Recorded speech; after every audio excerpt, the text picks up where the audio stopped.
Hi friends, welcome back to Hifaya's recipes and vlogs. இந்த வீடியோவில் நம்ம ஒரு டெலிஷியஸான ஸ்வீட் ரெசிபி தான் பார்க்க போகிறோம். அது என்னதுன்னா ஸ்டஃப்ட் மினி டோனட்ஸ். இது பெய்னெட் சொல்லுவாங்க, இல்லைனா பொம்பலினி சொல்லுவாங்க. இந்த வீடியோவில் நம்ம ரெண்டு டைப் ஆஃப் ஸ்டஃப்ட் டோனட்ஸ் பார்க்க போகிறோம். ஒன்று நியூட்டெல்லா ஸ்டஃப்ட் டோனட்ஸ் அண்ட் இன்னொன்று ஸ்ட்ராபெர்ரி ஜாம் ஸ்டஃப்ட் டோனட்ஸ் பார்க்க போகிறோம்.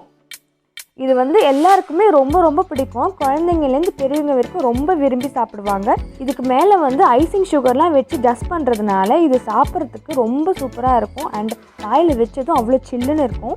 ஸோ இது எப்படி செய்யுது நம்ம வீடியோக்குள்ளே பார்த்து தெரிஞ்சுக்கலாம். வீடியோக்குள்ளே போகிறதுக்கு முன்னாடி நீங்கள் ஒன்றும் சப்ஸ்கிரைப் பண்ணலைன்னா மறக்காமல் சப்ஸ்கிரைப் பண்ணிவிடுங்க. பெல் பட்டனையும் ப்ரெஸ் பண்ணிவிடுங்க. அப்போ தான் என்னோடய நோட்டிஃபிகேஷன் உங்களுக்கு சேரும். இப்போது இன்க்ரீடியன்ட்ஸ் என்னென்னன்றது பார்த்துடலாம். ஃபர்ஸ்ட் நான் 400 கிராம் மைதா எடுத்திருக்கேன். அடுத்தது 200 ml பால் எடுத்திருக்கேன். அப்புறம் 30 கிராம் சுகர் எடுத்திருக்கேன். அதுக்கு அடுத்தது 40 கிராம் பட்டர் எடுத்திருக்கேன். 20 ml ஆயில் எடுத்திருக்கேன்.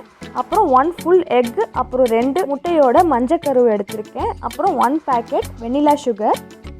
இந்த வெனிலா சுகர் ஆப்ஷனல் தான். அடுத்தது 1 பிஞ்ச் ஆஃப் சால்ட்டு, அதுக்கப்புறம் வெனிலா எசன்ஸ், அதுக்கப்புறம் ஈஸ்ட் எடுத்திருக்கேன். 7 கிராம்ஸ் ஆஃப் ஈஸ்ட்டு. இப்போ இந்த ஈஸ்ட்டை நம்ம பாலில் போட்டு ஆக்டிவேட் பண்ணிக்கலாம். இப்போ நல்லா இதை மிக்ஸ் பண்ணிவிட்டு ஒரு 15 மினிட்ஸ் அப்படியே வச்சிடலாம். இப்போ ஒரு பவுலில் நம்ம அந்த எக் யோக்ஸையும் அதுக்கப்புறமாட்டா அந்த ஃபுல் எக்கையும் நம்ம ஆட் பண்ணிக்கலாம். இப்போது இது கூடவே அந்த ஆயிலையும் ஆட் பண்ணிக்கலாம். இதுக்கு அடுத்தது நம்ம பட்டர் ஆட் பண்ணிக்கலாம். பட்டர் ரூம் டெம்பரேச்சரில் இருக்கணும். இதுக்கு அடுத்தது நம்ம சுகர் ஆட் பண்ணிக்கலாம். சுகர் ஆட் பண்ணிவிட்டு இப்போ அந்த பிஞ்ச் ஆஃப் சால்ட் ஆட் பண்ணிக்கலாம். ஸோ இது நம்ம டேஸ்ட் பேலன்ஸ் பண்ணி காட்டும். இதுக்கு அடுத்தது நம்ம வெண்ணிலா எசன்ஸ் ஆட் பண்ணிக்கலாம். அதுக்கப்புறம் வெண்ணிலா சுகர் ஆட் பண்ணிக்கலாம். வெண்ணிலா சுகர் ஆப்ஷனல் தான். இது இல்லைன்னா நீங்கள் விட்டுறலாம். இப்போ இது எல்லாத்தையுமே நல்லா ஒன்றா மிக்ஸ் பண்ணிக்கலாம்.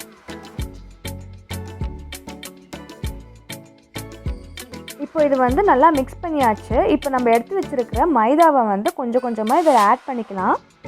இப்போ நான் பாதி மைதா மட்டும் ஆட் பண்ணிக்கிட்டு இப்போ இதை நல்லா மிக்ஸ் பண்ணிக்கிறேன். இப்போ நல்லா மிக்ஸ் பண்ணிவிட்டு இப்போ மிச்சம் இருக்கிற மைதாவையும் ஆட் பண்ணிடலாம். இப்போ இதை ஒரு சாஃப்ட் டோவாக ரெடி பண்ணிக்கணும். இப்போ இந்த எடுத்து வச்சுருந்த ஈஸ்ட் ஆக்டிவேட் ஆன ஈஸ்ட் மில்கை இதில் ஆட் பண்ணிக்கிட்டு கொஞ்சம் கொஞ்சமாக பிணைய ஆரம்பிச்சிடலாம். இப்போ இது நல்லா பிணைஞ்சி நல்ல சாஃப்டான ஒரு டோவாக நமக்கு கிடைக்கணும். ஸோ நான் இதை ஒர்க் ஸ்பேஸில் கொஞ்சோண்டு மாவை ஸ்ப்ரெட் பண்ணிக்கிட்டு இதில் நல்லா போட்டு நான் பிணைஞ்சிக்க போகிறேன். ஸோ நல்லா பிணைஞ்சிக்கிட்டே இருங்க. இப்போ நம்ம மைதா மாவுக்குலாம் ரொம்ப நேரம் பிணையும் இல்லையா, அந்தமாரி பிணைஞ்சிக்கிட்டே இருங்க. ஸோ நமக்கு பிணைய நல்லா சாஃப்டாக டெக்ஸ்சர் கிடைக்கும். இப்போ நம்ம டோ ரெடி ஆகிட்ட அப்புறம் பவுலில் கொஞ்சோண்டு மைதா மாவை ஸ்ப்ரெட் பண்ணிவிட்டு அதில் மாவை வச்சிடலாம். எவ்வளோ சாஃப்டாக சூப்பராக வந்திருக்கு பாருங்கள். ஸோ இதை நம்ம அப்படியே கவர் பண்ணிடலாம். ஒரு கிளாத்து இல்லைனா இந்தமாரி ஒரு பிளாஸ்டிக் ஃபிலிமை வச்சு கவர் பண்ணிவிட்டு மேலே கொஞ்சோண்டு ஹோல்ஸ் போட்டுக்கிறேன். ஸோ ஹேருக்காக இதை 1.5 மணி நேரத்துலேருந்து 2 மணி நேரம் வரைக்கும் அப்படியே ரெஸ்ட் பண்ணிடலாம். இப்போ 1.5 மணி நேரம் ஆயிடுச்சு. இப்போ பார்த்தீங்கன்னா மாவு நல்லா ஃப்ளஃபியாக செம சாஃப்டாக வந்திருக்கு. இப்போ இதை லைட்டாக நம்ம பிணைஞ்சிக்கலாம்.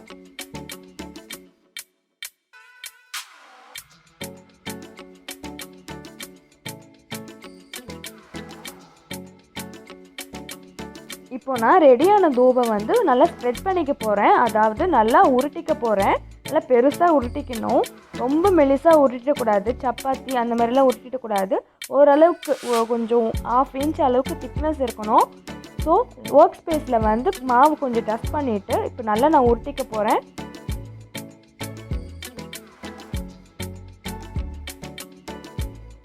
ஸோ இது திக்காக உருட்டியாச்சு. இப்போ இதை டோனட்ஸுக்கு நான் குட்டி குட்டியாக கட் பண்ணிக்க போகிறேன்.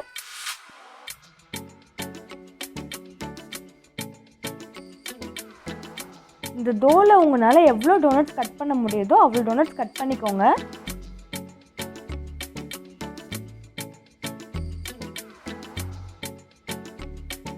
இப்போது கட் பண்ண டோனட்ஸ்லாம் வச்சுட்டு எக்ஸ்ட்ரா இருக்கிறதெல்லாம் வந்து ரிமூவ் பண்ணிடுறேன். இப்போது ஒரு பேக்கிங் ட்ரேயில் பட்டர் பேப்பர் வச்சுட்டு இந்த மாதிரி கேப் விட்டு எல்லா டோனட்ஸுமே வந்து நம்ம அரேஞ்ச் பண்ணிடலாம். இப்போ இதை வந்து ஒரு 1/2 அன் ஹவருக்கு நம்ம ரெஸ்ட் பண்ண போகிறோம். இதை வந்து இப்போ நான் வந்து ஒரு ஃபிலிம் வச்சு கவர் பண்ணிடுறேன். ஸோ வந்து அது காயாமல் இருக்கிறதுக்காக. இப்போ 1/2 அன் ஹவர் கழித்து நம்மளோட டோனட்ஸ்லாம் ரெடி ஆகிட்ட அப்புறம் நம்ம இதை வந்து ஃப்ரை பண்ணி எடுக்க போகிறோம். ஸோ ஆயிலை வந்து ஹீட் பண்ணிக்கிட்டு இப்போ நம்மளோட டோனட்ஸ் எல்லாம் போட்டு ஃப்ரை பண்ணிக்கலாம். நல்ல மிதமான சூட்டில் வச்சுக்கணும், ரொம்ப ஹையில் இருக்கக்கூடாது. ஸோ போட்ட உடனே தீஞ்சிரும். அதுக்காக நம்ம லோ ஃப்ளேமில் வச்சுட்டு நல்லா கோல்டன் ப்ரௌனாக வர வரைக்கும் ஃப்ரை பண்ணி எடுக்கலாம். இது நீங்கள் போட்ட உடனே பார்த்தீங்கன்னா பானிபூரியில் நல்லா உப்பி வர மாதிரி நம்மளோட டோனட்ஸும் வந்து நல்லா உப்பி வந்துருக்கு பாருங்கள். ஸோ இதே மாதிரி எல்லா டோனட்ஸையும் வந்து ஃப்ரை பண்ணி எடுத்துக்கலாம்.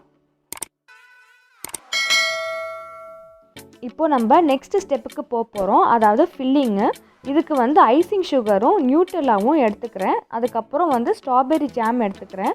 ஸோ நம்ம இப்போ டோனட்ஸை வந்து கொஞ்சோண்டு டியர் பண்ணிவிட்டு இந்த மாதிரி ஹோல்ஸ் இல்லைனா வந்து ஒரு நைஃபை வச்சு லைட்டாக வந்து டியர் பண்ணிவிட்டு இதில் வந்து அந்த ஹோல்ஸில் வந்து நம்ம ஃபில்லிங் பண்ண போகிறோம். ஸோ நான் வந்து இந்த பைப்பிங் இதில் வந்து நான் நியூட்டெல்லா வந்து ஃபில் பண்ணி வச்சுருக்கேன். ஸோ இது பொறுமையாக இன்ஜெக்ட் பண்ணணும். இந்த மாதிரி எல்லா டோனட்ஸ்லேயும் வந்து நம்ம ஃபில் பண்ணிக்கலாம். பாதி டோனட்ஸ் வந்து நியூட்டெல்லா வச்சு அண்ட் பாதி டோனட்ஸ் வந்து ஜாம் வச்சு ஃபில் பண்ணிக்கிறேன். இப்போது இந்த டோனட்டில் வந்து நான் லைட்டாக வந்து நைஃப் வச்சு கியூர் பண்ணிவிட்டு ஜாம் வச்சு ஃபில் பண்ண போகிறேன். ஸோ இப்போ வந்து நம்மளோட ஜாம் டோனட்டும் ரெடி ஆகிடுச்சு.